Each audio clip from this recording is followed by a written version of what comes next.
AP liquor కేసులో arrest అయిన Rajampet MP YCP నేత మిథున్ రెడ్డికి ఊరట లభించింది. ఈ కేసులో A4గా ఉన్న మిథున్ రెడ్డికి ఏసీబీ కోర్టు బెయిల్ మంజూరు చేసింది. 2 లక్షల ష్యూరిటీ, వారానికి 2 సార్లు సంతకం సహా షరతులతో కూడిన బెయిల్ను ఇచ్చింది.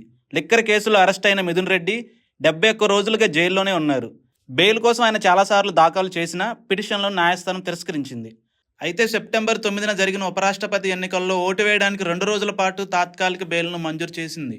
ప్రస్తుతం పూర్తిస్థాయి బెయిల్ మంజూరు కావడంతో మిథున్ రెడ్డి మంగళవారం జైలు నుంచి విడుదలయ్యే ఛాన్స్ ఉంది. ఈ ఏడాది 19న సిట్ అరెస్ట్ చేయగా ప్రస్తుతం ఆయన రాజమండ్రి సెంట్రల్ జైల్లో ఉన్నారు. తాజాగా మిథున్ రెడ్డికి బెయిల్ రావడంతో ఇప్పటి వరకు ఈ కేసులో 5గురికి బెయిల్ వచ్చినట్టయింది. జూలై 19న మిథున్ రెడ్డి విచారణకు పిలిచిన సిట్ అధికారులు ఆ రోజు మధ్యాహ్నం 1 గంట నుంచి రాత్రి 8 గంటల వరకు ప్రశ్నించారు. కానీ మిథున్ రెడ్డి విచారణకు సహకరించకపోవడంతో సిట్ పోలీసులు అరెస్ట్ చేయడం జరిగింది.